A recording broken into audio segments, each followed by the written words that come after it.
Koomapatti and Chandni அவங்களுக்கு அவங்களோட பெர்ஃபார்மன்ஸை பார்க்கறதுக்கு வெயிட் பண்றாங்க. ஓப்பனா நான் சொல்றேன், இந்த வல்காரிட்டி இருக்கு.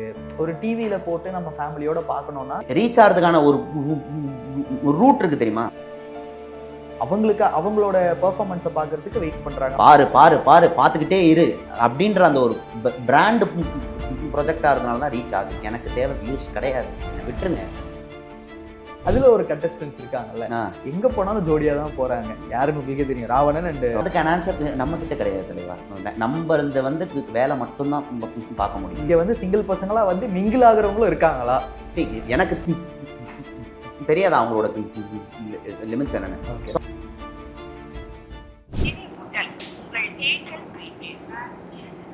இப்பதான் நீ இதை சொல்லணும். ஒரு நிமிஷம் சிங்கமா பேச போறான். இவர் தான் அவங்களோட பேர் அப்படின்னும் போது ஃபர்ஸ்ட் கால் என்ன இருந்தது உங்களுக்கு? என்ன மைண்ட்ல ஓடுச்சு? அவன் எல்லாரும் ஈஸியா நம்புறான்.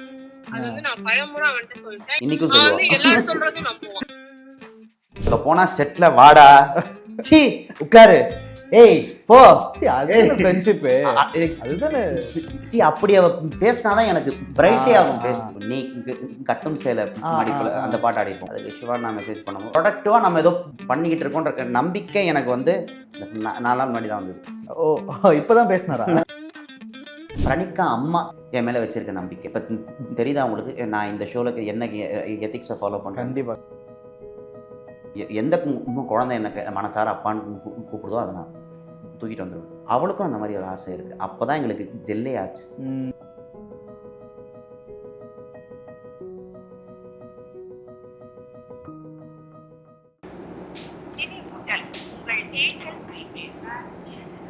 இப்பதான் நீ இதை சொல்லணும். ஒரு நிமிஷம் ஃபோன் போகும்போது தான் இங்கே ப்ரீபெய்டு பேக்கு போஸ்ட்பெய்டு பேக்னு ஒரு 2000 years later. ஸ்னேகாக்கு ஃபோன் போட்டு கொடுங்க, நாங்கள் கொஞ்சம் பேசணும் அப்படின்னு சொல்லி கேட்டோம். லைக் நீங்களும் ஸோ ஸ்வீட் ஆஃப் யூ பேசணும்னு ஒத்துக்கிட்டீங்க. சிங்கமாக பேச போகிறா. இல்லை, சிங்கிள் பசங்கன்ற ஒரு ஷோவில் வந்து இவர் தான் அவங்களோட பேர் அப்படின்னும் போது ஃபர்ஸ்ட் கால் என்ன இருந்தது உங்களுக்கு? என்ன மைண்டில் ஓடுச்சு? இல்லை, எங்களுக்கு பேர் வந்து ரொம்ப சர்ப்ரைசிங்காக தான் இருந்தது. ஸோ ஃபர்ஸ்ட் எபிசோட் பார்த்துருந்தீங்கன்னா தெரிஞ்சுக்கும். லைக் அவங்க எங்க பேர் யாருன்னு எங்களுக்கே தெரியாம நாங்கள் இது பண்ணோம். ஓகே, ஸோ சர்ப்ரைசிங் தான் எனக்கு ஃபுல்லாகவே. அண்ட் ராகவ் வந்து உண்மையாகவே பேரா கிடைச்சது வந்து பிளஸ்டு தான். ஸோ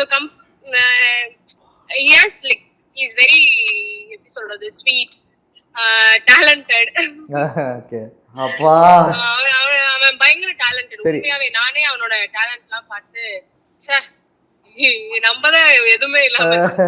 சரி, ஓகே பிரணிகா, இப்போ இது கேமராலாம் ஆஃப் பண்ணிட்டோம், இப்போ சொல்லுங்க. ஐயோ, நான் இப்பயும் அதுதான் சொல்றேன். அப்பா பாத்தீங்களா, அவளை ஏமாத்த முடியாது. ஸ்வீட் ஆக்சுவலி வந்துட்டு he is so sweet.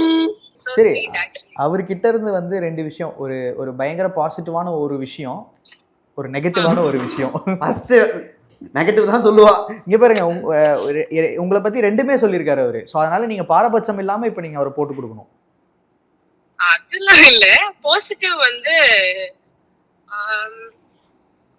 அவன் வந்து இவ்ளோ ஃபெயிலியர்ஸ் பார்த்தும் லைக் அவன் அதெல்லாம் தாண்டி வந்திருக்கான் அப்படின்னும் போது அது எனக்கு பெரிய ஒரு அவன் ஒரு ஸ்ட்ராங்கஸ்டான ஒரு பர்சன் அப்படின்னு எனக்கு தெரிஞ்சது. சோ அது வந்து ஒரு பெரிய விஷயம். ஏன்னா ஒருத்தன் வந்து இப்ப நான்லாம் வந்து ஒரு ஃபெயிலியர் ஆனாலே எங்க அம்மாக்கு ஃபோன் பண்ணி அழுவ ஆரம்பிச்சிருவேன். சோ அவன் லைக் ஃபெயிலியர்ஸ் எல்லாம் பார்த்து ஓகே நான் பாத்துக்க வேண்டாம், எனக்கு பாத்துக்க தெரியும் அப்படின்ற மாதிரி அவன் இருக்கிறது வந்து எனக்கு ரொம்ப ஸ்ட்ராங்கஸ்டான பர்சன் மாதிரி ஃபீல் ஆனா. இப்போ வாங்க, ஐயோ நெகட்டிவ்னா அது நிறைய இருக்கு. நிறைய இருக்குன்னா கிடையாது. சி பொதுவா நம்ம ஹியூமன்ஸ் மெஷின் கிடையாது, நம்ம எல்லாத்தையும் பெர்ஃபெக்ட்டா இருக்க. சோ ராகவேந்திரா நெகட்டிவ் அப்படின்னா வந்துட்டு அவன் எல்லாரும் ஈஸியா நம்புறான். அது வந்து நான் பழமுறை அவன்கிட்ட சொல்லிட்டேன், எல்லாரையும் நம்பாத, எல்லாரும் நமக்கான பர்சன்ஸ் கிடையாதுன்றது வந்துட்டு நான் வந்துட்டு ஒரு தாட்டி 2 தாட்டி இல்ல, நான் எப்பெல்லாம் பாக்குறனோ அப்பெல்லாம் சொல்றதுதான். நான் வந்து எல்லாரும் சொல்றதும் நம்புவான். ஓகே, சோ எல்லாரும் சொல்றதும் நம்புறதுனால எனக்கு என்னன்னா இது வந்து ஒரு கண்டஸ்டன்ட் கோ ஆர்டிஸ்ட் அப்படின்னா நம்ம அதை கடந்து போயிருவோம். இது நம்ம ஒரு ஃபேமிலியா பாக்குறோம் அப்படின்றப்போ நமக்கு ஒரு ரெஸ்பான்சிபிலிட்டி இருக்கும்ல. கண்டிப்பா. நம்பாதடா. லாஸ்ட் டைம் நான் ஒரு நாள் அவனை பயங்கரம் எனக்கும் அவனுக்கும் பயங்கரமா சண்டையே வந்துருச்சு இந்த ஒரு பிரச்சனையில. ஓகே. நான் சொன்னேன் யாரு உன்கிட்ட யார் இதெல்லாம் சொல்றா, நீ கூட்டு வா, நான் சொல்றேன், அவங்க என்ன சொன்னாங்க நான் சொல்றேன், அந்த மாதிரி. சோ நமக்கு தெரியும்ல இவங்க நான் ரொம்ப யதார்த்தமா இருக்கான். சோ அது வந்து செட் ஆகாது. சூப்பர். அதனால அது ஒரு நெகட்டிவ், எல்லாரும் ஈஸியா நம்பிடுவோம். அதுதான் நான் பார்த்த வரைக்கும். அதை அவன் கண்ட்ரோல் பண்ணிட்டாலே அடுத்தடுத்து வரதெல்லாம் கண்ட்ரோல் பண்ணிடலாம். அதுதான் அவன் கண்ட்ரோல் பண்ண மாட்டேங்கிறான். இன்னியோட கண்ட்ரோல் ஆயிடுன்னு சொல்லுங்க. இன்னியோட கண்ட்ரோல் பண்ணிக்கிறாராம் அப்படின்னு வந்து உங்ககிட்ட சொல்ல சொன்னாரு. Thank you so much Praneeka. உங்களோட ரெண்டு பேரோட ஃப்ரெண்ட்ஷிப் வந்து பார்க்கும்போது கண்ணு வைக்கணும் போலதான் இருக்கு. சுத்தி போட்டுக்கோங்க ரெண்டு பேரும் சேர்ந்து. நல்லா போயிட்டு இருக்கு. கண்டிப்பா வந்து இந்த சீசன் முடிஞ்சதுக்கு அப்புறம் நீங்க ரெண்டு பேரும் சேர்ந்து எங்க சேனலுக்கு வந்து இன்டர்வியூ கொடுக்கணும்னு வந்து இப்பவே தாழ்மையான அதுக்கு பிளான் பண்றோம். லைக் ஏதாவது ஒரு சேனலுக்கு நாங்க கொடுக்கணும். அந்த சேனல் நாங்களா இருக்க விரும்புறோம். கண்டிப்பா. ஏன்னா எங்களுக்கு ரெண்டு பேருக்குமே ஷூட் போயிட்டு இருக்கு. ரெண்டு பேரும் ஒரே சீரியல் வேற பண்றோம். ஆமா ஆமா. Okay okay. சோ அதனால ரெண்டு பேருக்கும் சைமல்டேனியஸா போறனால ஒண்ணுமே பண்ண முடியல. பட் ஷூர் கண்டிப்பா கொடுக்கலாம். தேங்க்யூ பிரணீகா. இதோ கொடுக்குறேன். Thank you so much. ரொம்ப தேங்க்ஸ் டி. ஓகேடா. எல்லாமே நல்லதா பேசியிருக்க. ரொம்ப தேங்க்ஸ் டா. சாக்லேட் வாங்கிட்டு வரேன் உனக்கு வரும்போது. முன்னாடியே ஏதோ பிளான் பண்ணி வச்சிட்டீங்களா? இல்ல பிளான்லாம் பண்ணல தலைவா. சத்தியமா பிளான் பண்ணல. இல்ல நீங்க பிளான் பண்ணினாலும் நீங்க பிளான் டிரைவிங்ல வேற இருக்கேன். நான் டிரைவிங்ல எப்பவுமே ஃபோன் எடுக்க மாட்டேன். ஓ இல்ல விஷயம் என்னன்னா நீங்க இவகிட்ட பிளான் பண்ணினாலும் உண்மைதான் வரும். உங்களால எதுவுமே பண்ண முடியாது. ஆளு சொல்ல அங்க போனா செட்ல வாடா சீ உட்காரு ஏய் போ ஃப்ரெண்ட்ஷிப் அதுதானே. சி அப்படி அவ பேசினாதான் எனக்கு பிரைட்டே ஆகும் பேசு. கண்டிப்பா. அப்படின்ட்டு எனக்கு என்னடா வேற ஏதோ ப்ராப்ளம்ல இருக்கா போல. சி எங்களோட பேர் பொறுத்த வரைக்கும் அப்படின்னா எனக்கும் கல்யாணம் நடக்குதோ இல்லையோ எனக்கு ஒரு குழந்தைய அடாப்ட் பண்ணி வளர்க்கணுன்றது ஆசை. எனக்கு அதனாலேயே பொண்ணு கிடைக்கல இன்னும். இந்த ஒரு கண்டிஷன் இருக்கிறதுனால அந்த ஜாதி அதெல்லாம் என்னால் பார்க்க முடியாது. நான் அங்கே போவேன். எந்த குழந்தை எனக்கு மனசார அப்பான்னு கூப்பிடுதோ அதை நான் தூக்கிட்டு வந்துடுவேன். அவளுக்கும் அந்த மாதிரி ஒரு ஆசை இருக்குது. அப்போ தான் எங்களுக்கு ஜெல்லே ஆச்சு. எங்களுக்குள்ள ஜெல்லானதுக்கான ரீசனே அதுதான். அண்ட் எனக்கு அவகிட்ட இன்னொரு ரொம்ப பிடிச்ச ஒரு குவாலிட்டி என்ன தெரியுமா? இது மட்டும் அது ரொம்ப எமோஷ்னலான ஒரு விஷயம். அது எப்படின்னா எல்லாருக்குமே நம்மளை பிடிச்சிருன்றதுக்கு சொல்ல முடியாது. உள்ள வந்து ராகவேந்திரனை பிடிக்காதவங்க இருக்கலாம், இல்லை ராகவேந்திரனை வேற ஆங்கிளில் பார்த்தவங்க இருக்கலாம், இல்லை ராகவேந்திரன் இப்படிதான்னு இல்லாததை சொல்கிறவங்க இருக்கலாம். நம்பினதே கிடையாது ஒன்றுத்த கூட. அப்படி இல்லாட்டி நான் அவங்ககிட்ட அதை கேட்டுக்கிறேன், நீங்கள் அதெல்லாம் சொல்லாதீங்கன்னு சொல்லிட்டு போயிடுவான். அதனால தான் அவளை எனக்கு இன்னும் பிடிக்கும். அவங்க அம்மாவை அவ்வளோ பிடிக்கும். அவள் தங்கச்சி ஒன்று இருக்குது வாண்டு, அது இன்னும் க்யூட். அது அப்படியே தங்கச்சிக்கு எப்படின்னா இந்த வெளி உலகம் தெரியாமல் ஒரு ஒரு பூ இருந்தால் எப்படி இருக்கும். நான் பாட்டுக்கு அப்படியே சாஃப்டாக இருப்பேன். வீட்டில் எப்படி அராஜகன்றது நமக்கு தெரியாது. ஆனால் நம்ம கிட்ட பழகின வரைக்கும் பிரணீகா அம்மா என் மேலே வச்சிருக்க நம்பிக்கை. ஓகே, ராகவேந்திரனோட என் பொண்ணு இருக்கானா ஷீல் பி சேஃப். புரியுது. இப்போ தெரியுதா உங்களுக்கு நான் இந்த ஷோவில் என்ன எத்திக்ஸை ஃபாலோ பண்ணுறேன்? கண்டிப்பாக கண்டிப்பாக. நீங்கள் கேட்ட பலவிதமான கான்ட்ரவர்சிக்கு ஒரே சிம்பிளான ஆன்சராக வந்துச்சு. ஒரே பதில் ஃபோன் காலில் முடிஞ்சிருச்சு. இதுதான் நான். கண்டிப்பாக அதுக்கு யாராக இருந்தாலுமே I should have my limits அப்படின்றது. கண்டிப்பாக. ஓகேவா? அதே மாதிரி மற்றவங்க அதை தாண்டாங்கன்றாலும் அவங்க அதை ஷோக்காக தான் பண்ணுறாங்க. மற்றவங்களையும் அவங்க ரியலாக இருக்காங்க, அவங்க ஏன் இப்படி பண்ணுறாங்க, அவங்க பண்ணுறதெல்லாம் ரொம்ப ஜாஸ்தியாக இருக்குது மக்களே, அவங்க வாண்டடாக அதை பண்ணல மக்களே. That is for an act, அவ்வளோதான். நீங்கள் அவங்கள தப்பாக கால்குலேட் பண்ணுறதுக்கு ரைட்ஸே கிடையாது. அதுக்கு யாராக வேணாமே இருக்கட்டுமே, நீங்கள் ஒரு 2 நாள் நான் உங்களோட பழகிறேன் பிரதர், 2 நாளில் நீங்கள் யாருன்னு தெரிஞ்சிருமா? எங்கள் அம்மாவோட 33 வருஷம் நான் இருந்திருக்கேன். எங்கள் அம்மாவே என்னால் புரிஞ்சுக்க முடியல. நான் என்ன பண்ணுறேன்?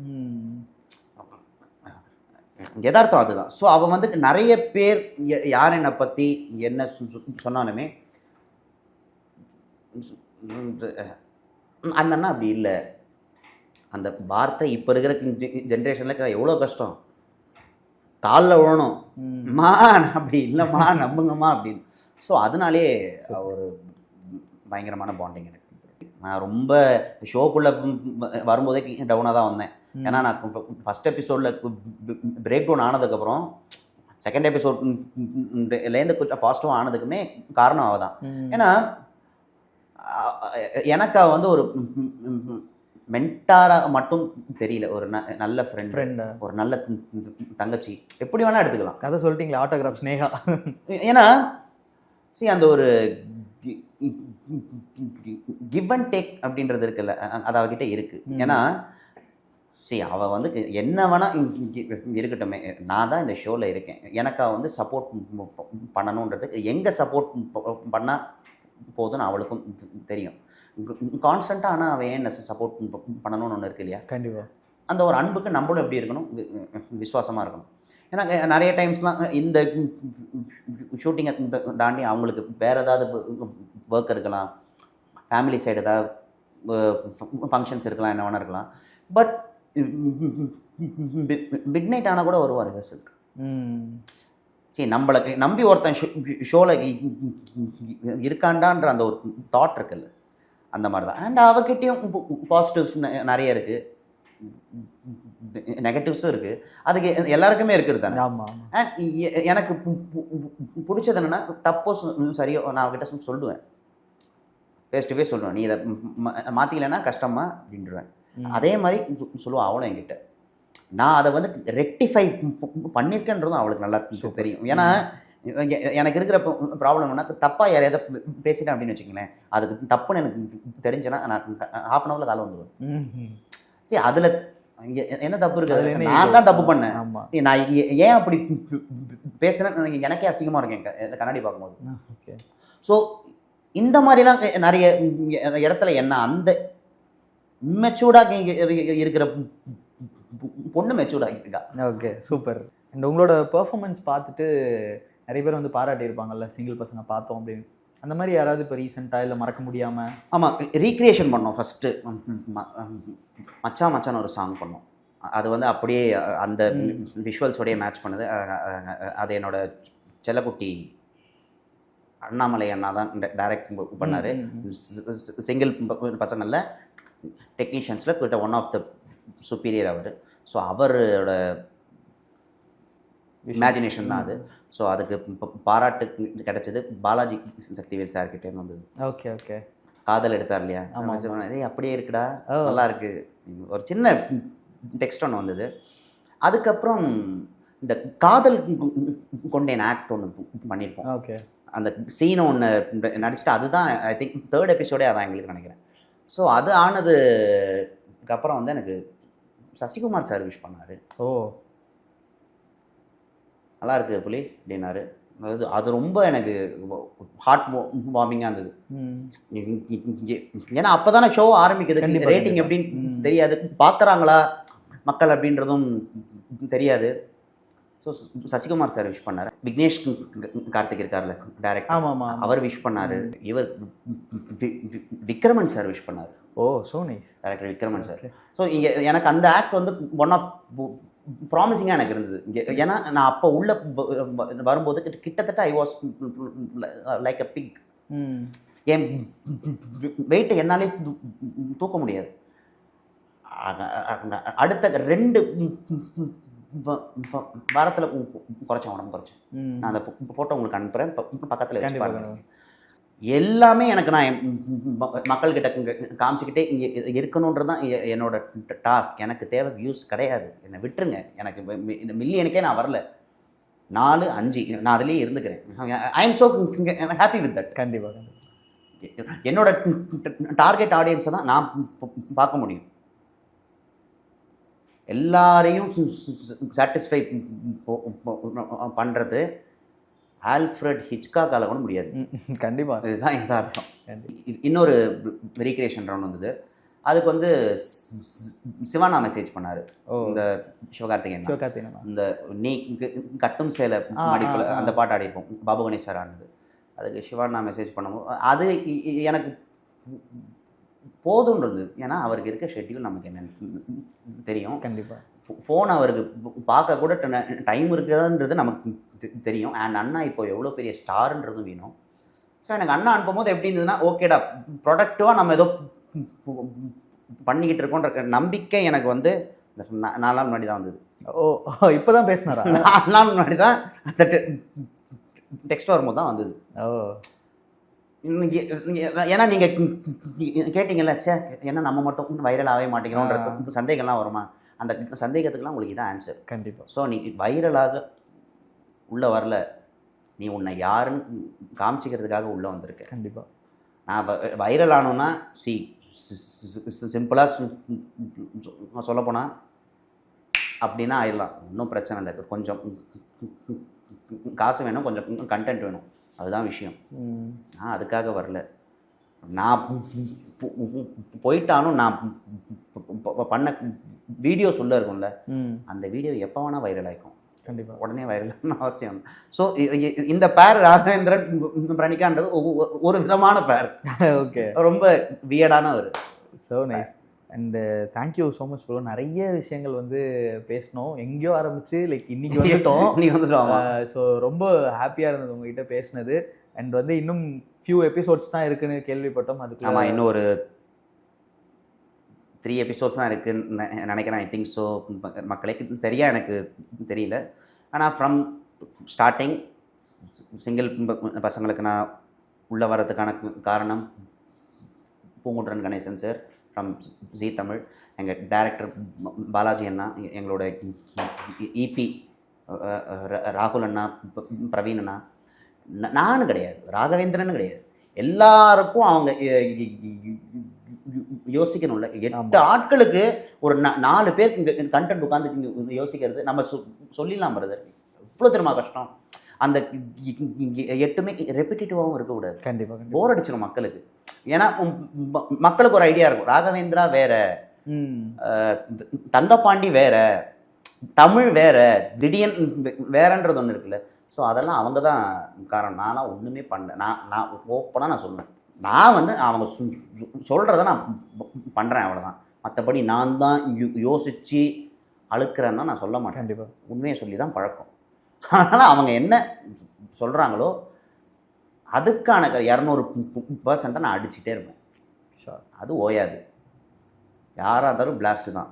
கண்டிப்பாக அது மட்டும் ஓயாது. ஸோ அதனால் அவங்க எல்லாருக்கும் தேங்க்ஸ். இப்போது உங்களோட இந்த ட்ரெண்டுக்கு வருவோம், சிங்கிள் பசங்க. ஸோ சிங்கிள் பசங்க வந்து அது ஒரு டிஃப்ரெண்ட்டான ஷோ. நிறைய பாசிட்டிவ்ஸ் இருக்குது, நெகட்டிவ்ஸாகவும் பேசிக்கிறாங்க. பட் ஸ்டில் அது ஒரு ஆப்பர்ச்சுனிட்டியை க்ரியேட் பண்ணி விடுது. அண்ட் அது வந்து ஒரு மக்கள் பார்க்கும்போது ஒரு என்டர்டெயின்மெண்ட் ஆகுறாங்கிறது உண்மை. அது எந்த விதத்துலையுமே அது தப்பில்லை.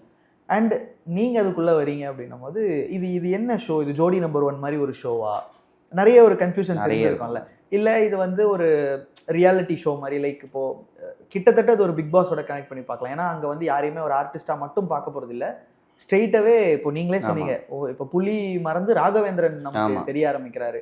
ஸோ அப்படிப்பட்ட ஒரு ஷோவா இது? இதை ஃபஸ்ட்டு ஐடென்டிஃபை பண்ணி அது என்ன ஷோ, அது எப்படி உள்ளே போனீங்க? சரி, அது நீங்கள் இப்போ சொன்னீங்க தெரியுமா, ஜோடி நம்பர் 1 சொன்னீங்க, இல்லை அந்த ஷோவான்னு கேட்டிங்க, இந்த ஷோ, இது எல்லாமே அதுக்குள்ளே இருக்கும். அதுதான் சிங்கிள் பசங்க. ஏன்னா ஒரு கண்டென்ட்டே பாருங்களேன், ஒரு 10 க்ளூலெஸ்ஸான பேச்சுலர்ஸ் வந்து சிங்கிளாக இருக்காங்க. லவ்னா என்ன அப்படின்றத அவங்க தெரிஞ்சுக்கணும். இதுதான் அந்த ஷோ. இப்போ நீங்கள் ரவுண்ட்ஸும் எடுத்திங்கன்னா கனெக்டடாக தான் இருக்கும் அதுக்கேற்ற மாதிரி.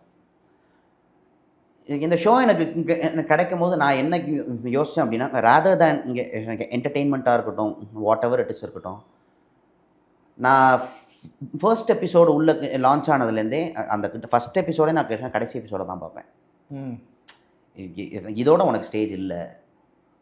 ஓகே. ஏன்னா அப்போ தான் அந்த பொறுப்பு வரும். இந்த ஸ்டேஜில் ஒரு 6 நிமிஷம் உனக்கு கிடச்சிருக்கு, நீ அதை எவ்வளோ யூஸ் பண்ண முடியுமோ அவ்வளோதான் யூஸ் பண்ணும். அண்ட் அதுக்கப்புறம் இந்த பர்ஃபார்மன்ஸஸாக இருக்கட்டும், இல்லை பாடுறதா இருக்கட்டும், எதுவாக இருக்கட்டும், நமக்கு என்னென்னா இந்த அந்த சின்ன வயசுலேயே உள்ள நடிக்க வந்ததுனால ஒரு 2-3 இடத்துல கூட பர்ஃபெக்ஷன்லாம் ஒரு மாதிரி ஆகிடும் மைண்டு. ஸோ அது வரைக்கும் நான் விட மாட்டேன். பர்ஃபெக்ஷனாக நமக்கு வெளியில் வர்றது வேறு, நம்ம அதை போய் பண்ணின உடனே அது ப்ரொஜெக்ட் ஆகிறது நம்ம கையில் கிடையாது. ஸோ அது பண்ணுற வரைக்கும் அந்த ஒரு விஷயம் உள்ள ஓடிட்டே இருக்கும். ஸோ இதை மற்ற கண்டஸ்டன்ஸ் ஐ டோன்ட் நோ, எனக்கு எல்லாருக்கும் ஒவ்வொரு பாயிண்ட் ஆஃப் வியூ இருக்கும் இல்லையா. எல்லாரும் உள்ள கஷ்டப்பட்டு தான் வந்திருக்காங்க, ஈஸியாலாம் வர முடியாது. ஸோ எனக்கு எப்படின்னா, நான் இதை வந்து ஒரு நார்மலான ஷோவாக இதை நான் பார்க்கல, இதுதான் எனக்கு லைஃபாக நான் பார்த்துருக்கேன். ஸோ அதனால தான் ஒரு சின்ன விஷயமா இருந்தால் கூட அந்த ஷோவில் அதுக்கு அவ்வளோ உட்காந்து யோசிப்பேன், இதை வேறு மாதிரி எப்படி பண்ணலாம், வித்தியாசமாக என்ன பண்ணலாம், சும்மா மற்றவங்கள்லேருந்து தனியாக எப்படி நம்ம தெரியலாம். ஸோ இதுக்கெல்லாம் நான் ஒர்க் பண்ண ஆரம்பித்தேன். நான் அப்படி ஒர்க் பண்ண ஆரம்பித்ததுனால தான் ரீச் ஆச்சு. கண்டிப்பாக. ஸோ இது வந்து ஒரு மிக்ஸ்டு எமோஷன்ஸ் இருக்கிற ஷோ. எல்லா விதமான எமோஷன்ஸும் உங்களுக்கு இருக்கும், அண்ட் எல்லாமே அதில் இருக்கும். என்டர்டெயின்மெண்ட்னா கேம் இருக்கும், எல்லாமே இருக்கும். ஆனால் அதில் எல்லாத்துலேயுமே சிங்கிள்ஸ் வந்து அவங்க மென்டாஸோட டாஸ்க் எப்படி பண்ணுறாங்கன்றது தான் விஷயம். ஓகே. அண்ட் இப்போது நீங்கள் சொன்னீங்க, நான் நிறைய மெனக்கெடுவேன், பர்ஃபெக்ஷன் ரொம்ப பார்ப்பேன், எல்லாமே ஓகே. பட் அந்த ரீச் அப்படின்னு இருக்குல்ல, அந்த ஜோடிஸ்லேயே ரொம்ப ரீச்சான ஆட்கள்னு பார்க்கும்போது அந்த எஃபர்ட் அவங்களும் போடுறாங்க, நான் தப்புன்னு சொல்ல. பட் ஸ்டில் இவ்வளோ எஃபர்ட் போடுற ஒரு ஆர்டிஸ்ட்டாக இருந்து இதுக்குள்ளே வந்தவங்கள விட கூமாப்பட்டி அண்ட் சாந்தினி அவங்களோட பேர் ரொம்பவே, அவங்க தான் ஆக்சுவலாக டாப் அப்படிங்கிறது தான் இங்கே இருக்கிற ஆடியன்ஸோட. அவங்களோட பெர்ஃபார்மன்ஸை பார்க்கறதுக்கு வெயிட் பண்ணுறாங்க. அவங்களது ஒரு பெர்ஃபார்மன்ஸ் பண்ணாங்கன்னா இதில் இன்ஸ்டாகிராமில் பயங்கரமாக அது வைரல் ஆகுது. நான் உங்களுக்கு சிம்பிளாக சொல்லிட்டா, நான் அந்த ஜோனில் உள்ள இல்லை. எனக்கு 4 மில்லியனுக்கு நான் அந்த ஷோக்குள்ளே வரல, 4 ஆட்களுக்கு நான் உள்ள வந்திருக்கேன். 4 பேர் இன்ஸ்பயர் ஆனால் போகணுன்றதான் என்னோட நியாயமான விஷயம். ஏன்னா அந்த 4 மில்லியன் வந்து எப்போ வேணால் உங்களை கவுக்கலாம், ஆனால் அந்த 4 கான்ஸ்டண்ட்டாக இருக்கு பாருங்கள், அது மாறவே மாறாது. நான் அதுக்காக தான் உள்ளே உழைக்கிறேன். அண்ட் அதுக்கப்புறம் இல்லாமல் இந்த வியூஸாக இருக்கட்டும், அது போகுது, மோஸ்ட் ரீச் ஆகிறதா இருக்கட்டும், இது எல்லாமே வந்து ஒரு எக்ஸாம்பிள் உங்களுக்கு சொல்லணும் அப்படின்னா, உங்களை காமிக்கிறதுன்றது வேறு, உங்களை பிராண்ட் ஆக்குறதுன்றது வேறு. புரியுதா உங்களுக்கு? புரியுது. ப்ரொஜெக்ஷன் டிஃபரன்ஸ் என்ன தெரியுமா ரெண்டுத்துக்கும்? இப்போ வந்து ஒரு 8 பேர் உள்ளே இருக்காங்க, கண்டஸ்டன்ஸ் 8 பேர் இருக்கோன்னு வச்சுக்கோங்க. 8 பேர் உள்ளே இருக்கோம், 8 பேரையும் காமிக்கிறாங்க, எல்லாருக்கும் இம்பார்ட்டன்ஸ் இருக்குது, எல்லாரையும் அப்படி தான் ஷோவில் பார்க்குறாங்க. ஆனால் இப்போ ஒரு செலக்டிவாக ஒரு 2 ஃபேஸோ 4 ஃபேஸோ நீங்கள் எடுத்துகிட்டு நீங்கள் டோட்டலாக அடிச்சுட்டே இருந்தீங்கன்னா உங்களுக்கு எப்படி இருக்கும்? அதாவது பார்த்துட்டோமே இதை தான் திரும்ப ஏன் இதை காட்டுறீங்கன்னும் போது அது பிராண்டாக மாறுது. அதுக்கு எந்த மாதிரி ப்ரொஜெக்ஷன் உண்டு பண்ணோன்னா, பார்த்துக்கிட்டே இருங்க, பாரு பாரு பாரு பார்த்துக்கிட்டே இரு அப்படின்ற அந்த ஒரு பிராண்டு ப்ரொஜெக்டாக இருந்தனால தான் ரீச் ஆகுது. அந்த பிராண்டை நாளைக்கு உங்களுக்கு அடித்தாலும் நீங்கள் ரீச் ஆக போய் கண்டிப்பாக. இது சிம்பிள் விஷயம் தான். ஸோ இதுக்கும் நம்மளோட பர்ஃபார்மன்ஸுக்கும் டோட்டலாக என்னோட கான்ட்ராஸ்ட். கேள்வி என்னன்னா, இவ்வளோ மெனக்கெட்டு இவ்வளோ எஃபர்ட் போட்டு பண்ணுற ராகவேந்திரன் இருக்காரு, அவங்களும் எஃபர்ட் போடுறாங்கண்ணா, அது அப்படி சொல்லலை. பட் பிராண்டாக ஆகுதுல்ல, ஏன் ராகவேந்திரன் சிங்கிள் பசங்களோட அந்த ராகவேந்திரன் அண்ட் பிரணிகா வந்து அந்த ஒரு பிராண்டாக இதில் ப்ரொஜெக்ட் பண்ண படலை? அதுக்கான ஆன்சர் நம்மக்கிட்ட கிடையாது தலைவா. நம்மளது வந்து வேலை மட்டும்தான் பார்க்க முடியும். அண்ட் அது மட்டும் இல்லாமல் வி ஹேவ் சம், எனக்கு ஒரு எத்திக்ஸ் இருக்குது. ஓகே, நான் இது இது அந்த ஷோவில் பண்ணுவேன், இது நான் பண்ண மாட்டேன்றதுக்கு என்னோட இஷ்டம். அது புரியுது. நான் வந்துட்டு என்னோட ஜோனை விட்டு நான் வெளில வர முடியாது. ஏன்னா நான் என்ன பண்ணுவேன்றதுக்கிட்ட மக்களுக்கு காமிச்சா நான் போதுன்னு இருக்கேன். ராகவேந்திரன் இப்படிலாம் பண்ணுறானான்றதுக்கு மக்கள் பேசணுன்றதுக்கு நான் ஆசைப்படலை. ஏன்னா அட்லாஸ்ட் வந்து இந்த ஷோ ஆனோனே உங்களுக்கு ஒரு வாழ்க்கை இருக்கு நண்பா, நீங்கள் அதையும் பார்க்கணும். ஓகேவா? ஸோ வந்து இப்போ மக்கள்கிட்ட போய் ரீச் ஆகுறது அப்படின்றது வந்து அது தானாக போயிட்டு சாந்தினிக்காகவும் கூமாப்பட்டிக்காகவும்லாம் போயிட்டு ரீச் ஆயிருக்குன்னா அது கொஞ்சம் முட்டாள்தனம். ரீச் ஆகிறதுக்கான ஒரு ரூட் இருக்குது தெரியுமா? அந்த ஒரு பேஸு ஸ்ட்ரக்சர், அந்த ஸ்ட்ரக்சர் வந்து எல்லாருக்கும் ஃபார்ம் ஆகுமான்றதை சொல்லணும். இதுதான் ஆன்சர், சிம்பிள் விஷயம். மற்றபடி எல்லாரும் அவங்கவுங்களோட எஃபர்ட்டை போட்டுட்டு தான் இருக்காங்க. அண்ட் இப்போ கூட நீங்கள் நம்ப மாட்டீங்க, எனக்கு இப்போ லேட்டஸ்ட்டாக எனக்கு அங்கே ஒரு காம்படிட்டர் அப்படின்னா திடீர்னா உங்களுக்கு டக்கு டக்கு டக்குன்னு வருதா? ஞாபகம் வருதா? இல்லை புரியுது. ஆனால் அந்த பையன் அவ்வளோ டேலண்டட், அந்த பையன். இவ்வளோதான் விஷயம். ஸோ நான் அவங்களுக்கு குறை சொல்ல முடியாது, மக்களை தான் குறை சொல்ல முடியும். சரி, யாரை வந்து இன்றைக்கி திவாகர் அப்படி தான் இது பண்ணாங்க, இன்றைக்கி அதே மக்கள் தான் தேர் பேஷிங் இன் கான்ட்ராஸ்ட். ஸோ அவ்வளோதான், திஸ் ஹேப்பன்ஸ். இல்லை, மக்கள் எப்படின்னா நீங்கள் காட்டுறதை நாங்கள் பார்க்க ரெடி, அவ்வளோதான். எதுனாலுமே எங்களுக்கு ஓகே, அவ்வளோதான். எங்களுக்கு வந்து பயங்கர இன்டெலெக்சுவலான ஒரு படம் இல்லை பயங்கர இன்டெலெக்சுவலான ஒரு ஸ்பீச்சையும் நாங்கள் பார்க்க ready. Or at the same time நீங்கள் ரொம்ப சிம்பிளாக லைட்டர் ஹார்ட்டடாக மூளையை கழட்டி வச்சுருங்க, இது ஒரு ஜாலியான படம், என்டர்டெயின் பண்ணுங்க போங்க அப்படின்னா அதுக்கும் நாங்கள் ரெடி. காட்டுறது நீங்கள் தான். ஆமாம் ஆமாம். அப்போது எங்களுக்கு இங்கேருந்து பார்க்கும்போது எது தெரிஞ்சதோ அதை தான் நாங்கள் பார்க்குறோம். சிலர் அதுதான் விஷயம். இப்போது ஹாட்ஸ்டார் இப்போ சிலர் வந்து டிவியில் பார்க்குறவங்க அந்த ஷோவை ஃபுல்லாக ஃபாலோ பண்ணுறவங்க லைக் ஃபுல் ஷோ பார்ப்பாங்க, எல்லாரையுமே பர்சனலாக தெரிய வாய்ப்பு இருக்குது. ராகவேந்திரன் இதுதான் செமையாக பண்ணுவார், இது பண்ணுவார், இது அப்படின்னு தெரியும். பட் வெறும் இன்ஸ்டா ஃபாலோ பண்ணுறவங்களோ இல்லைனா வந்து நான் ஜஸ்ட்டு ஒரு இது மட்டும் பார்த்துட்டு போயிடுறேன், ஜி5ல பார்க்குறேன் அப்படின்றவங்களுக்கு நான் அதுதான் உங்கள்கிட்ட சொல்கிறேன். இப்போது அவங்க வந்து வெறும் ஷோவில் மட்டும் அவங்க இதுவாக இல்லை, அந்த ஷோ ஆனுன்னேவும் தனியாக அவங்க வெளில வந்து ஆமாம் இண்டிவிஜுவலாக ஏதாவது ஒரு ரீல்ஸாக இருக்கட்டும், அதுக்கு ஒரு ஒரு வீடியோஸாக இருக்கட்டும், அந்த மாதிரி நான் அடாப்ட் ஆகணும்ல. அதுதான் கேட்குறேன். எனக்கு அந்த அடாப்டேஷன் ரீல்னாலே நான் ஓடிடுவேன். எனக்கு அந்த மாதிரி ஒவ்வொருத்தங்களுக்கு அந்த மாதிரி ஒன்று இருக்குது. எனக்கு வந்து நான் அங்கே தான் என் மூஞ்சியை காமிக்கணுன்றது என்னோட இது. நான் இந்த ஷோ ஆரம்பிட்டோம் பாருங்க பாருங்க பாருங்க பாருங்க சுற்றினே இருக்க முடியுமா? ஃபோன் வச்சு நான் தப்பு சொல்லலை, வராது அது எனக்கு அது பிடிக்காது. அவ்வளோதான். ஓகே, வேற ஒன்று அதுக்குன்னு அவங்க பண்ணுறது வந்து அப்படி இருக்குன்றதை நம்ம சொல்கிறதும் தப்பு.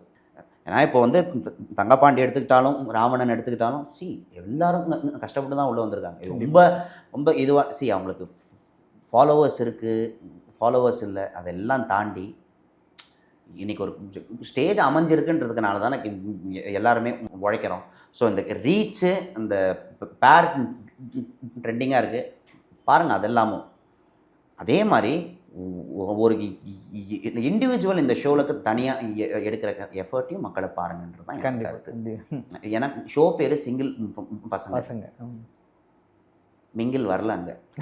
So main is for the single. So அந்த இண்டிவிஜுவல் கண்டஸ்டன்ஸோட எஃபர்ட்டையும் நீங்கள் பார்த்து உங்கள் ஆதரவை தந்தீங்கன்னா அதுதான் எத்திக்கல் அண்ட் ட்ரூத். கண்டிப்பாக, அவ்வளோதான். இப்போது அந்த இன்னொரு பெர்ஸ்பெக்டிவ் இருக்குல்ல, இது என்டர்டெயின்மெண்ட் கொடுக்குது, என்ஜாய் பண்ணுறோம், ரீலோ இல்லை எதில் பார்த்தாலுமே அது பயங்கர அப்பீலிங்காக இருக்குன்றது ஒன்று.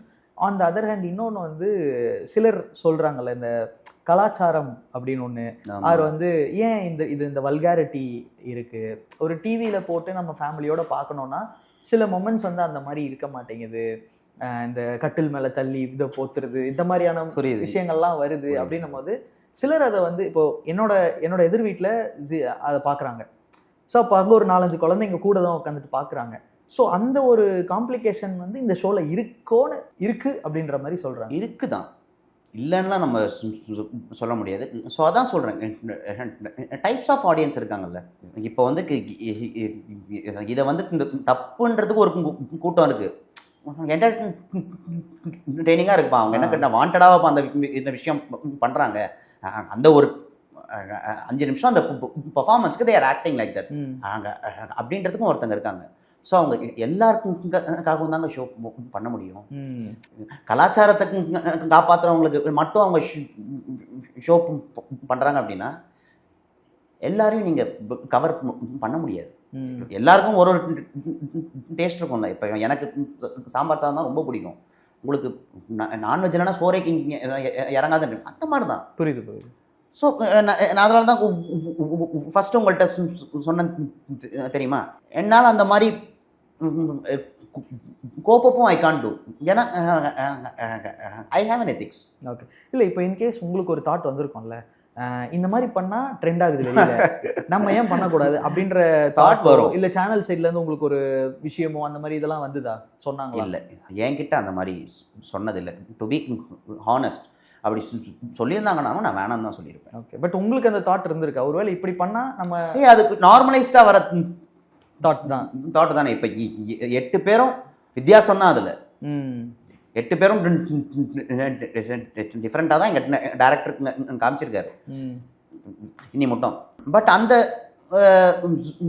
ஜோன் ஒன்று ரீச் ஆகும்போது யாராக இருந்தாலுமே வரும்ல, இதை ஒருவேளை மக்கள் ரசிக்கிறாங்களான்ற தாட்டை தான் உள்ள வருமே தவிர்த்து சரி நம்மளும் இந்த மாதிரி பண்ணா பாப்புலர் ஆயிடலான்ற தாட் எனக்கு வராது. புரியுது. சூப்பர். ஸோ டிஃப்ரென்ஸ் அதுதான். சி அதையும் அவங்க வாண்டடாக அந்த பண்ண போகிறாங்க ஸ்க்ரீனில். புரியுது. அவங்களுக்கு தரப்பட்ட ஒரு டாஸ்க் அது, அவ்வளோதான். ஓகே. அண்ட் அது ஒரு பர்ஃபார்மன்ஸ், அவ்வளோதான். அது ஆட்டோமேட்டிக்காக வெளியில் ஒரு பொண்ணு கூட திரும்பி பார்க்காத ஒரு ஆளுக்கு காண்டு தான் ஆகும். ஆட்டோமேட்டிக்காக ஆகும்ல அது. ஆட்டோமேட்டிக்காக அதுக்கு அவங்க என்ன பண்ணுவாங்க, நான் ஏதோ ஜோடியாக அவங்க கூட சுற்றிக்கிட்டு இருக்கா மாதிரி இல்லை நீ இது பண்ணுற, தட் இஸ் எ ஷோ, அவ்வளோதான். ஷோவை தாண்டி யாருக்கும் எதுவுமே கிடையாது. ஆல் ஆர் இப்போ அங்கே தான் வரேன். ஷோவை தாண்டி எதுவுமே கிடையாதுன்னும் போது அதில் ஒரு கண்டஸ்டன்ஸ் இருக்காங்கல்ல, எங்கே போனாலும் ஜோடியாக தான் போகிறாங்க. யாருன்னு உங்களுக்கே தெரியும், ராவணன் அண்ட். ஓகே. ஸோ இங்கே வந்து சிங்கிள் பசங்களாக வந்து மிங்கிள் ஆகிறவங்களும் இருக்காங்களா? இல்லை. என்ன இது சும்மா உண்மையை நான் சொல்கிறேன். சரி, அவங்க வந்து இன்ஸ்டாகிராமில் லைவ் ஒன்றா வர்றதா இருக்கட்டும், இல்லை வெளியில் எங்கேயாவது போய் ரீல்ஸ் போடுறதா இருக்கட்டும், சரி அவங்களுக்குள்ள ஒரு அழகான ஃப்ரெண்ட்ஷிப் இருக்குது, அவ்வளோதான். அதை வந்து நிறைய வாட்டி சொல்லியிருக்காங்க, அவங்களும் சொல்லியிருக்காங்க. பட் நம்ம அதை எப்படி எடுத்துக்கிறோன்றது ஒன்று இருக்குல்ல, நம்ம அப்படி எடுத்துக்க மாட்டோமே. ஃப்ரெண்டுனா ஃப்ரெண்டு ஆனதுக்கப்புறம் அப்படின்னு தான் நமக்கு மைண்டு போகும். ஸோ அவங்க அப்படி கிடையாது. ஓகே. உண்மையிலே கிடையாது. இதை வந்து நான் ஃப்ராங்காக சொல்கிறதுனால நமக்கு என்ன ஆகிடும், ஆப்வியஸாக நீங்கள் கூட இருந்து பார்க்குறீங்க, தெரியும். சரி, எனக்கு தெரியாது அவங்களோட லிமிட்ஸ் என்னென்னு. ஸோ அவங்களுக்குள்ள அந்த மாதிரிலாம் கிடையாது, உண்மையிலே கிடையாது. அப்படி ஒரு தாட் உங்களுக்கு இருந்ததுன்னா பாவம் எடுத்துருங்க. அவங்க அப்படி இல்லை, they are good friends. But அந்த ஒரு விஷயம் இருக்குல்ல, வெளியில் ஒரு ஸ்பெகுலேஷன் தான் அவங்களோட பெர்ஃபார்மன்ஸ் இன்னும் அழகாக்குதோ, ஒருவேளை இருக்கோ அப்படிங்கிறது வந்து டிவியில் பார்க்கும்போது ரொம்ப எவிடென்ட்டாக நல்லா இருக்குல்ல பார்க்குறது, அவங்களோட கெமிஸ்ட்ரி. அதுதாங்க நான் சொல்கிறேன், பிராண்டிங். ஓகேவா, தட் இஸ் த திங். நீங்கள் என் வீட்டு வாசலில் மட்டுமே போஸ்டர் அடிக்கிறதுக்கும் டோட்டல் 54 போஸ்டர் அடிக்கிறதுக்கும் வித்தியாசம் இருக்குல்ல. புரியுது. இருக்கா இல்லையா? கண்டிப்பாக. அவ்வளோதான், no comments. And at last final கட்டோட ஆடியன்ஸாக இருக்கட்டும், சப்ஸ்கிரைபர்ஸாக இருக்கட்டும், என்ன தான் இருந்தாலும் ஒரு ½ வீடியோவை மெனக்கெட்டு பார்க்குறது இட்ஸ் நாட் ஈஸி. ஸோ எங்களுக்காக உங்கள் டைமை நீங்கள் ஸ்பேர் பண்ணியிருக்கீங்க.